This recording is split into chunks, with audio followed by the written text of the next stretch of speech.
niriza ku ntambara ya Isirayeli na Irani. Guhera ku mugoroba w'ejo Isirayeli yinjiye mu ntambara hamwe n'igihugu cya Irani, aho kugeza kuri uyu munota Irani imaze kurasa ibisasu hamwe na drone birenga 300, ariko Isirayeli iratangaza yuko 99% y'ibisasu na drone bohereje ku butaka bwa Isirayeli byose bamaze kubihanura, nta na kimwe kiragera ku butaka bwa Isirayeli.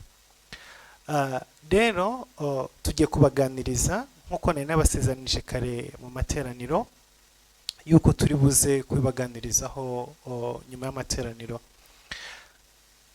Bavuga ngo kubera iki iyi ntambara idushishikaje cyane, nabibasobanuriyeho gatoya. Iyi ngiyi ni intambara ijyanye n'ubuhanuzi bw'ibihe by'imperuka. So no kuvuga ngo igihugu cya Isirayeli turagikurikirana cyane ku bibera hariya ndetse muri Middle East turahakurikirana cyane, ariko si twebwe twenyine, kuko ibihugu byose, isi yose iba ihanze amaso muri kariya gace, kuko na gace kahanuwe kari mu bitabo by'ubuhanuzi ari Bibiliya n'ibindi bitabo byinshi bivuga ku buhanuzi bw'ibihe bya nyuma. Niyo mpamvu rero ikintu cyose kibera hariya turagikurikirana kimwe ku kindi, kuko intambara zibera muri biriya bice zifite icyo zisobanuye cyane ku bijyanye n'ubuhanuzi, ku bijyanye n'ibihe bya nyuma. Muri kano kanya rero, mbere yuko tubaganiriza kubirimo kuba muri kano kanya, reka tubanze tubumure Bibiliya zacu mu gitabo cya Zekariya ibice 12 twumve icyo ijambo ry'Imana ritubwira, hanyuma niturangiza tugaruke tuganira kuri intambara yatangiye uhereye ku mugoroba w'ejo kugeza muri kano kanya.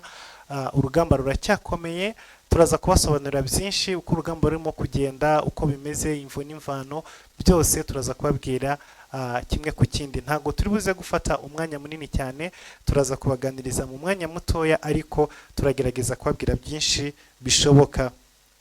Reka dusome Zekariya igice cya 12 umurongo wa 2 n'umurongo wa 3, havuga ngo dore nzahindura Yerusalemu igikombe kidandabiranya amahanga yose ahakikije n'i Buyuda, ubwo bazagota i Yerusalemu.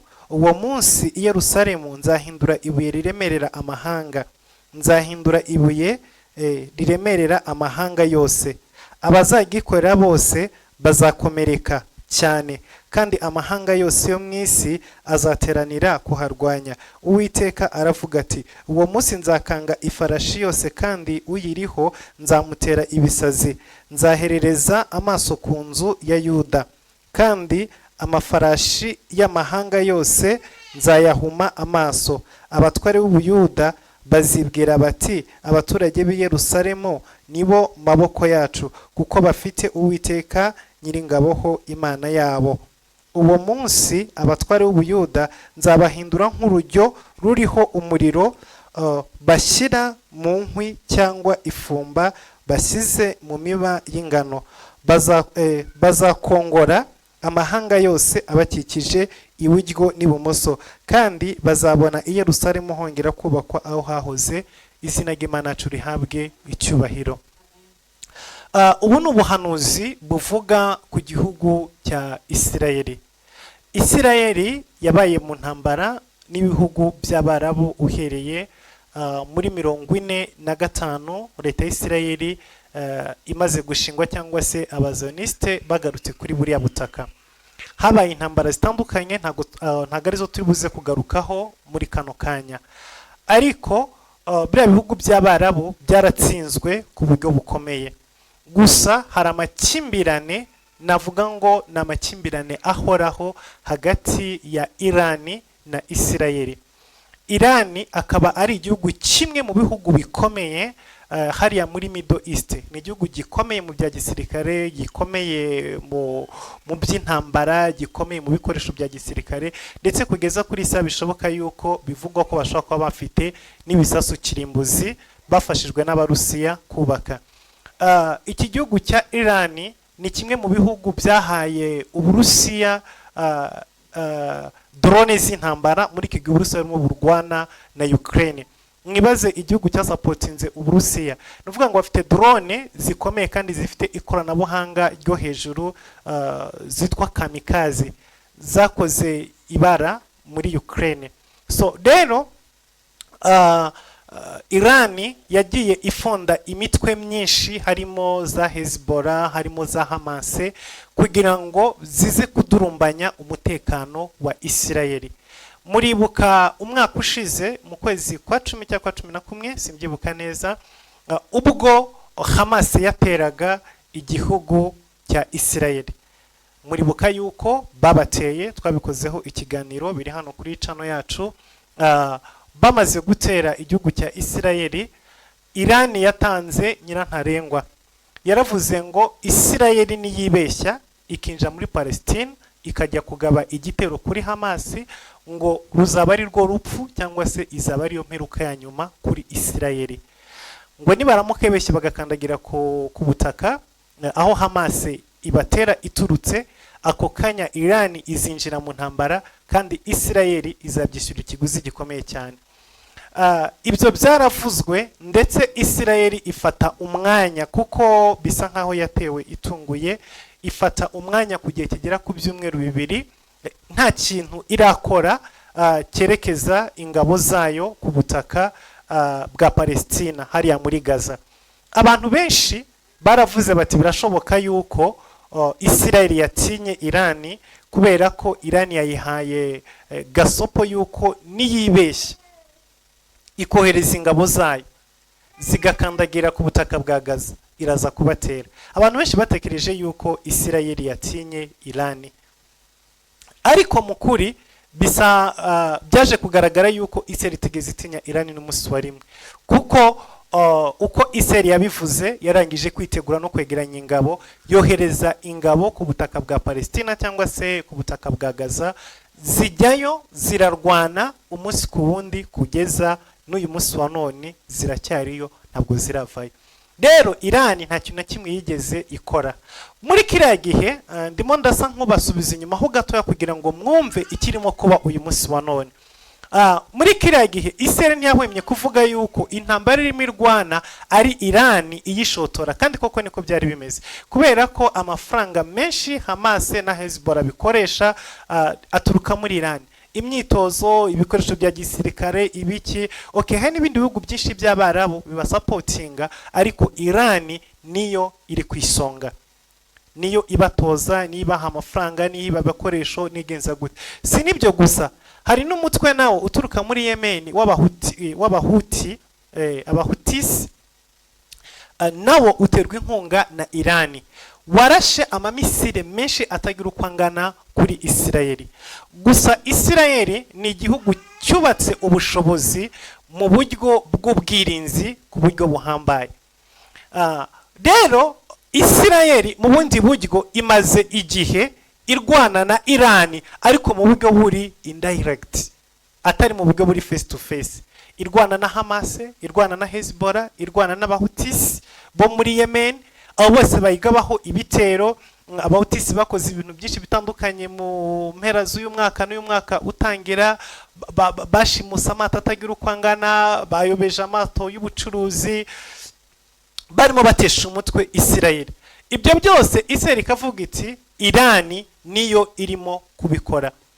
Rero mu ntangiriro z'uku kwezi, ku itariki ya mbere ku kwezi kwa 4, Isirayeli yarashe inyubako i Damas, inyubako ya Irani cyangwa se ambasade, cyangwa se inyubako ya ambasade ya Irani iri Damas.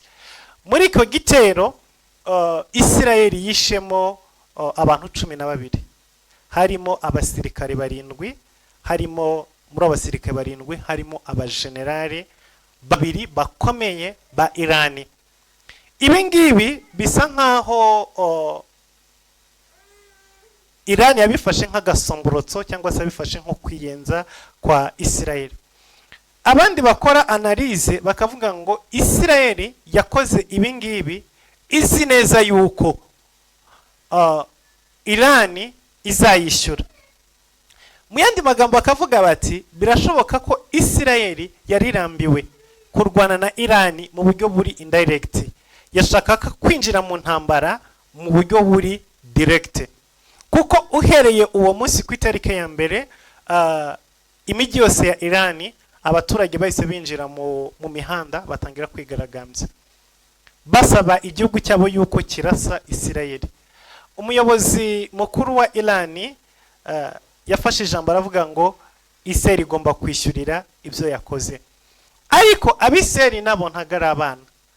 Iki kintu bagikora babikoze bazi neza ibigomba gukurikiraho. Mu yandi magambo avuga ngo ni kwa kundi utera ibuye mu gihuru kugira ngo urebe ikivumbukamo, ariko ahangaha kwica abantu basirikare kandi babikoze babizi, bari bazi ko bahari, bari bazi ko abayobozi bahari, kurasa kuri nyubako ya ambasade, ahangaha ntago kwari gutera ibuye mu gihuru ngo urebe ikivumbukamo. Already ikiri mu gihuru cyo bari bakibonye, ahubwo bashakaga kugira ngo barebe uburakari bw'ikiri mu gihuru uko biri buze kugenda. Rero uhereye ku itariki ya mbere y'uku kwezi kwa kane, Irani yahise itangira imyitozo n'imyiteguro yo kugaba ibitero kuri Isirayeli. Kuwa gatanu, kuri wa gatanu w'iki cyumweru turimo turangiza, ubutasi bwa Amerika cyangwa se Amerika sohoye itangazo ibwira Isirayeli, ndetse urumva yabwiraga n'isi yose kuko ubundi bahana amakuru mu buryo bw'ibanga, ariko no babisohoye ku karubanda bivuga ngo bashaka ko isi yose ibimenya. Amerika yabwiye Isirayeli yuko mu gihe kitageze ku masaha 48, avuga ngo hagati y'amasaha 28 n'amasaha 48 Irani iraza kuba imaze kugaba ibitero ku butaka bwa Isirayeli.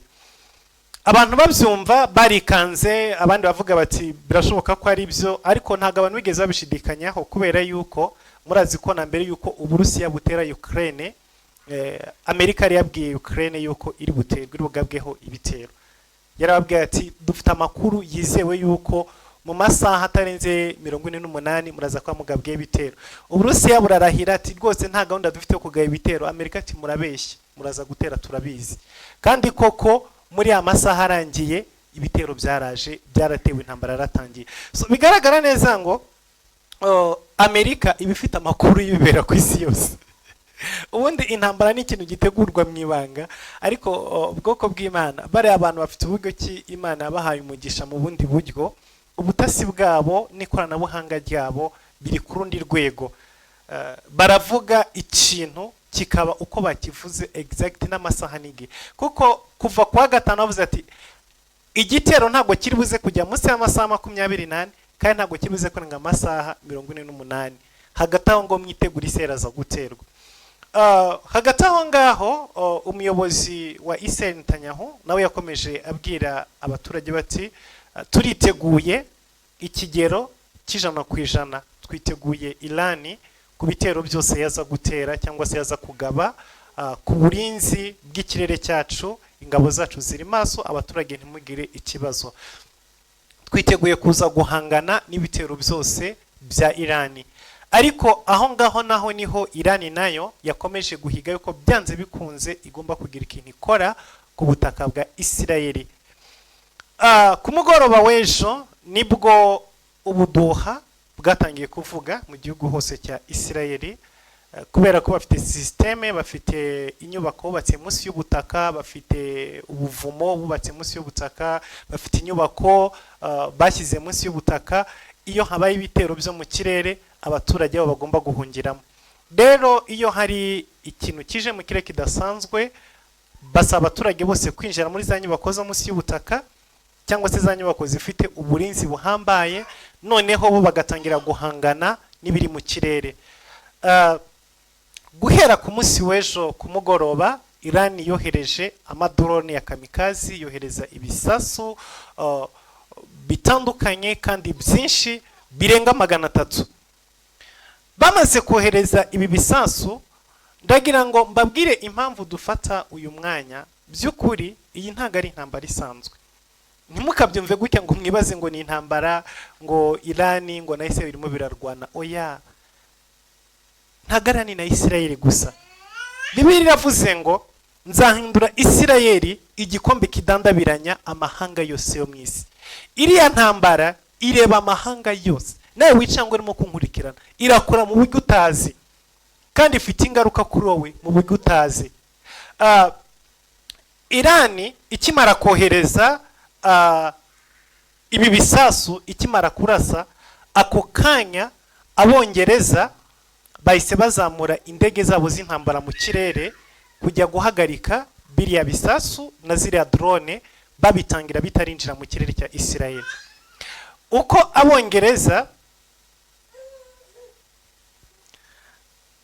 abongereza bari bazamuye ama aircraft yabo cyangwa se indege zabo z'intambara mu kirere kujya guhangana, niko n'igihugu cya Jorodani gihana imbibi na Isirayeli, Imana ibaha umugisha, bafatanije na Isirayeli muri urugamba.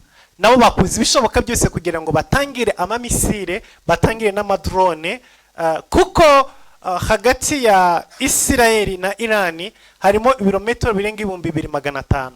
Bivuze ngo Irani kurasa muri Isirayeli ntago bahana imipaka, no kuvuga ngo n'urugendo rurerure mu kirere. Rero igihugu cya Jorodani kifatanije na Isirayeli nacyo kigerageza guhanura ibindi bisasu bitandukanye bitaragera mu kirere cya Isirayeli. Uko niko ingabo za Amerika n'amato yabo ya aircraft, amato yabo y'intambara, indege zabo z'intambara, nabyo byahise bitangira gukora ibishoboka byose kugira ngo bananize kandi bahanure buri gisasu cyose na drone zirimo zoherezwa ku butaka bwa Isirayeli. Uko niko n'ubwirinzi bwa Isirayeli, kuko Isirayeli ifite ama air system mesh, hariho imaze kumenyekana cyane izwi nka IDOM cyangwa se umutaka w'icyuma. Nabo niko bageragezaga guhanura bimwe mu byatambutse, byacitse indege z'abongereza, byacitse indege z'abanyamerika n'ubwato bw'abanyamerika, nabo bagerageza kubihanura kugira ngo bitaza kugira icyo biza kwangiza. Bavuga yuko bimwe byahanuriwe mu nzira n'ibyageze mu kirere bakabishwanyaguza, ariko siri bufungukira buramanuka. Niyo mpamvu bahita basaba abaturage kwinjira munsi y'ubutaka kugira ngo bataza kugira icyo baza kuba. Kugeza muri kano kanya Isirayeli avuga yuko ibitero byose bagabye nta kintu na kimwe birabasha kubatwara cyangwa se birabageraho. Ibyo ngibyo bikimara kuba, igihugu cy'Ubudage cyese kivuga yuko, cyese gisaba Irani yuko ihagarika ibitero byayo mu buryo bwihuse, bitihise baraza kwinjira mu ntambara ku ruhande rwa Isirayeli. Abongereza bo already barimo kurwana. Hanyuma hagati aho ngaho perezida wa Amerika Biden yese ahamagaza inama yihutirwa ya gisirikare, nawe mugira inama mu buryo bwa gisirikare, kandi asaba ingabo za USA, ingabo za Amerika, yuko zigomba guhita zikora ibishoboka byose, zigaha ubufasha bwose bushoboka Isirayeli kugira ngo barinde ikirere cyayo, barinde abaturage bayo, hatagira ikibazo na kimwe Isirayeli igomba kugira. Afata n'umwanya anashimira n'ingabo za Amerika yuko zerekanye ubuhanga budasanzwe mu guhanura amadrone no guhanura ibisasu byose byari birimo biraswa ku butaka bwa Isirayeli. Abashimira yuko bagaragaje ko bafite ubuhanga n'ubushobozi ndetse n'inararibonye mu guhangana n'ibitero. Abasaba yuko bagomba gukora ibishoboka byose ndetse bakongera ubushobozi mu guhangana na buri kimwe cyose kibasira Isirayeli. Ndetse anatangaza yuko biteguye kwinjira mu ntambara 100% ku ruhande rwa Isirayeli bayirwanirira. Ibyo ngibyo ni byatangajwe na perezida wa Leta Zunze Ubumwe za Amerika. Hagati aho ngaho yahise ahamagaza, Amerika yahise ihamagaza inama y'ibihugu 7 bikize, ibitwa G7, ni ibihugu 7 bikize ku isi. So byari ubundi busanzwe byari G8, ariko muri iki gihe ni G7 kubera ko Uburusiya babukuyemo kubera izi ntambara barimo barwanira muri Ukraine. Ubwo rero inama y'igitaraganya y'ibihugu birindwi bikize ku isi yahamagajwe kugira ngo bige ku mutekano cyangwa se bige ku bufasha bagomba guha Isirayeli muri iyi ntambara yatangiye hagati ya Isirayeli na Irani. Ibi ngibi kuki ndimo kwibabwira? Ndimo kubereka yuko iyi ni intambara y'isi. Akantu gato karaba hariya isi yose igahita ihaguruka igahagarara. Muri kano kanya UN Council cyangwa se UN Security Council, inama y'umutekano muri Loni iritegura guhura igitaraganya kugira ngo barebe kuri iyi ntambara irimo kuba hagati ya Irani na Isirayeli. Isi yose yahagurutse yahagaze. Uburusiya bwasabye ibihugu byombi Irani na Isirayeli yuko bahagarika intambara mu maguru mashya, kariya karere katarahinduka umuyonga, katarashya. Abashinwa nabo ikigaragara no kuba ari inyuma ya Irani, birinze kugira uruhande bahagaramo, birinze kuvuga ngo Irani ihagarike cyagenze gute. Bo bavuze bati iri foko bajya mu biganiro ibibazo bitarajya kure. Hari ibindi bihugu byegeranye, kuko ibyo navugaga ni ibyarwanaga ku ruhande rwa Isirayeli, ariko Hamas no yamaze guhagurutsa ingabo zayo zirwanira mu kirere kurwana ku ruhande rwa Irani. Uko niko na Yemeni ziranye cyamba z'abahutisi nazo zirimo kurasa ibisasu bitagira uko bingana. No kuvuga ngo Isirayeli yarashwe mu mpande eshatu. Hezbollah, sorry, apana Hamas. Hezbollah irimo kurasa kuri Isirayeli. Bari abahutisi barimo bararasa kuri Isirayeli. Irani irimo irataka Isirayeli mu buryo buri direct. So muri kano kanya amakuru ahari cyase ko turimo tubabwira ni ibitero bya Irani kuri Isirayeli, hanyuma no kwidefanda cyangwa se kwirwanaho kwa Isirayeli. Ariko ntabwo Isirayeli irasubiza Irani. Ikibazo ni iki ngiki: Isirayeli nihaguruka gusubiza Irani biraza kugenda gute? Irani ifite ibihugu biyiri inyuma bicecetse bitegereje kureba ikiri bukurikireho. Isirayeli yoyo ibiri inyuma byo byamaze kwideklara, nayo ubwayo ntabwo ari agafu k'imvugwa rimwe, kandi ifite isezerano riri hejuru y'ubuzima bwayo bwanditse muri Bibiliya: nzahindura Isirayeli igikombe kidandabiranya amahanga. Ijambo ry'Imana riravuze ngo nzabahindura nk'urugero ruriho umuriro rushyizwe hagati mu nkwi zake zikongoke. Ngo abatware ba Isirayeli, abayobozi ba Isirayeli, nzabahindura nk'urugero ruriho umuriro rushyizwe hagati mu nkwi, ngo hanyuma amahanga yose ahakikije azashya kongoke. Bwoko bw'Imana, ibintu byagenze gahoro umwaka ushize ubwo Irani yifataga ntiyinjire mu ntambara. Ariko kwifata kwa Irani bisa nkaho byababaje Isirayeli, kubera ko kwifata kwayo byatumye Isirayeli ikomeza kurwana na Irani, ariko mu buryo buri indirect. Kuko urabona ko igihe intambara ya Hamas yatangiraga, Abanyamerika bazanye aircraft carrier nyinshi hariya muri iriya nyanja mu burasirazuba. Byukuri ariya mato na zira ndege z'intambara ntago bari babizaniye guhangana na Hamas, kuko Isirayeli bwari yari yishoboye kwifasha Hamas. Ariko ikintu babikoreraga bashaka kugira ngo barebe ko Irani yahaguruka ikinjira mu ntambara hanyuma bakayirasa. Urebye n'iki gitero cyo ku itariki ya mbere, Isirayeli yarashe bari abasirikare ba Irani ikarasa ambasade, yabikoze ibizi neza, yareze bigomba gukurikira. So kandi mu magambo ya Isirayeli ntabwo irimo gusa nkaho yicuza cyangwa se irimo krogereta cyangwa se yiteguye kumva yuko yakumvikana na Irani. Ahubwo ikigaragara bakubwira ngo turiteguye mu buryo bwose bushoboka guhangana na Irani, baturage bacu ntimugire ikibazo, twiteguye uburyo bwose bushoboka guhangana na Iran. Bisa nkaho yari intambara imaze igihe itegurwa, Isirayeli yiteguye ku ruhande rwayo, Amerika yiteguye n'inshuti zayo, kandi na Iran nayo ari uko bimeze. Mbere ko ndangiza iki kiganiro, reka mbibutse abadukurikirana. Umwaka ushize mu kwa kenda, Imana yadusanze iratuganiza iratubwira ngo uyu mwaka wa 2024 ni umwaka w'amaraso. Twarababwiye ngo ibihugu byose murimo, ushobora kuba ubona uri muri zone itekanye, ushobora kubona uri ahantu hatari ikibazo, hatari intambara, ubona ko ibintu byose bimeze neza. Ariko reka nkubwize ukuri, nta kintu Imana ivugira ubusa.